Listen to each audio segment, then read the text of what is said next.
ಪಾಕ್ಗೆ shock ಕೊಡ್ತಾರಾ ಮೋದಿ?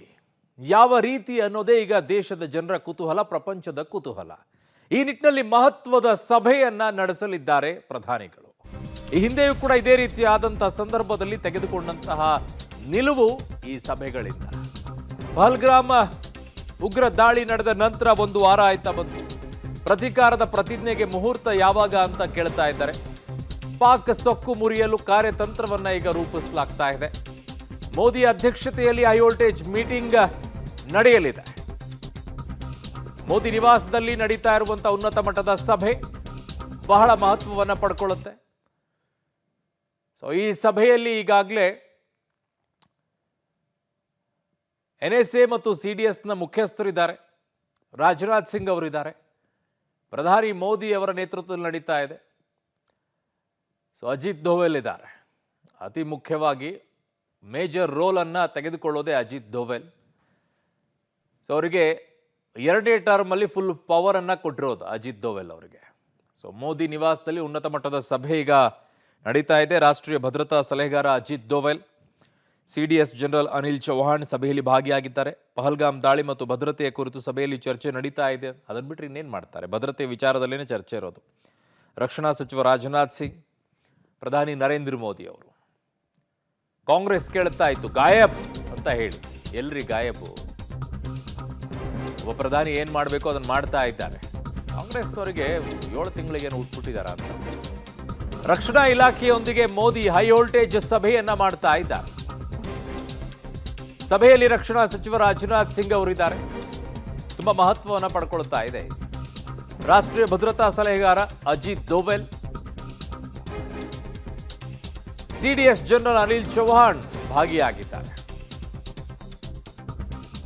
ಸಭೆಯಲ್ಲಿ ಪಹಲ್ಗಾಮ್ ದಾಳಿ ಮತ್ತು ಭದ್ರತೆಯ ಕುರಿತು ಚರ್ಚೆಯನ್ನ ಅಲ್ಲಿ ಮಾಡಲಾಗ್ತಾ ಇದೆ. ಮುಂದೆ ಯಾವ ರೀತಿಯಾದಂತಹ ಹೆಜ್ಜೆಯನ್ನು ಇಡಬೇಕು, ಏನು ಮಾಡಬಹುದು, ಈ ಸಂದರ್ಭದಲ್ಲಿ ಯಾವ ರೀತಿಯಾದಂತಹ ಪ್ರತಿಕಾರವನ್ನು ತೆಗೆದುಕೊಳ್ಬಹುದು, ಪಾಕಿಸ್ತಾನಕ್ಕೆ ಬುದ್ಧಿಯನ್ನ ಹೇಗೆ ಕಲಿಸಬಹುದು, ಇವೆಲ್ಲ ವಿಚಾರಗಳಲ್ಲೂ ಕೂಡ ಸಭೆಯನ್ನ ಮಾಡಿಕೊಳ್ತಾ ಇದ್ದಾರೆ. ಇದಾದ ನಂತರ ಯಾವ ಹೆಜ್ಜೆಯನ್ನ ಇಡುತ್ತೆ ದೇಶ ಅನ್ನುವಂಥದ್ದನ್ನ ನೋಡಬೇಕಾಗಿದೆ. ಯಾವುದಕ್ಕೆ ಸನ್ನದ್ಧರಾಗಿದ್ದಾರೆ, ಯಾವುದಕ್ಕೆ ಈಗ ಹೆಜ್ಜೆಯನ್ನ ಇಡ್ತಾರೆ ಅಂತ ಹೇಳಿ. 3 ಸೇನೆಯ ಮುಖ್ಯಸ್ಥರು ಕೂಡ ಅಲ್ಲಿದ್ದಾರೆ. ಎಲ್ಲರಿಗೂ ಕೂಡ ಈಗ ಏನು ಮಾಡಬೇಕು ಏನಿಲ್ಲ ಅನ್ನುವಂಥದ್ದೇ ಬಹಳ ದೊಡ್ಡ ಮಟ್ಟದಲ್ಲಿ ಚರ್ಚೆ ನಡೀತಾ ಇದೆ. ನನ್ನ ಸಹೋದ್ಯೋಗಿ ಈಗ ಸುಕೇಶ್ ನನ್ನ ಸಂಪರ್ಕಕ್ಕೆ ಸಿಗ್ತಾ ಇದ್ದಾರೆ. ಸುಕೇಶ್, ಹಿಂದೆಯೂ ಕೂಡ ಸರ್ಜಿಕಲ್ ಸ್ಟ್ರೈಕ್, ಏರ್ ಸ್ಟ್ರೈಕ್ ಮಾಡುವ ಮುಂಚಿತವಾಗಿಯೇ ಇಂತಹ ಸಭೆಗಳನ್ನು ನಡೆಸಿದಂಥ ಸಂದರ್ಭ ಏನು ಮಾಡ್ಕೊಳ್ಳೋಕ್ಕಾಗತ್ತೆ ಬಿಡು ಭಾರತಕ್ಕೆ ಅನ್ನೋ ನಿಟ್ಟಿನಲ್ಲಿ ಪಾಕಿಸ್ತಾನ ನೋಡ್ತಾ ಇತ್ತು. ಏನು ಮಾಡುತ್ತಪ್ಪ ನಮ್ಮ ದೇಶ, ಯಾವ ರೀತಿ ಉತ್ತರ ಕೊಡುತ್ತೆ ಅಂತ ನಮ್ಮ ದೇಶದ ಜನ ಕಾಯ್ತಾ ಇದ್ರು. ಬಟ್ 2 ಆದ ನಂತರ ಮಾತ್ರ ಒಂದು ದೊಡ್ಡ ವಿಶ್ವಾಸ ದೇಶದ ಜನರಿಗೆ ಬಂದಿದೆ. ತಕ್ಕ ಪಾಠ ಅಂತೂ ಕಲಿಸ್ತಾರಂತೇಳಿ ಈಗ ದೊಡ್ಡ ಮಟ್ಟದ ವಿಶ್ವಾಸವನ್ನ, ಆಸೆಯನ್ನ ಇಟ್ಕೋಬೋದಾ ದೇಶದ ಜನ?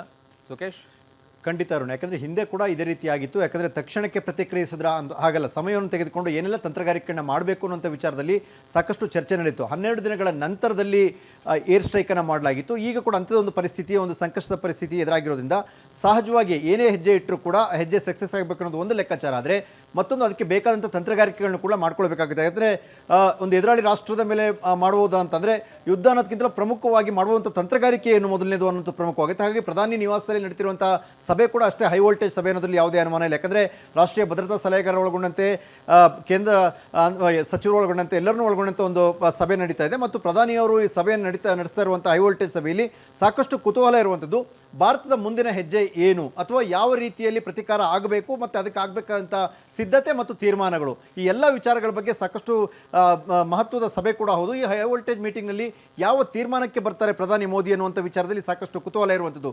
ಹಿಂದೆಯೂ ಕೂಡ ಈ ರೀತಿಯ ಒಂದಷ್ಟು ಸಭೆಗಳ ಮಾಡಿದ ನಂತರಗಳೇ, ಒಂದಷ್ಟು ಸಿದ್ಧತೆಯ ನಂತರದಲ್ಲೇ ಕೂಡ ಎಲ್ಲ ಒಂದು ಕೌಂಟರ್ಗಳು ಶುರುವಾದಂಥದ್ದು. ಹಾಗಾಗಿ ಈಗ ಕೌಂಟರ್ಗೆ ಕೌಂಟ್ ಡೌನ್ ಶುರು ಆಯ್ತಾ ಅನ್ನುವಂಥ ಕುತೂಹಲ ಮೂಡಿಸಿರುವಂಥ ಸಭೆ ಕೂಡ ಹೌದು ಇದು ಅರುಣ್. ಓಕೆ ಸುಕೇಶ್, ನಿಮ್ಮೆಲ್ಲ ಮಾಹಿತಿಗೆ ಧನ್ಯವಾದಗಳು.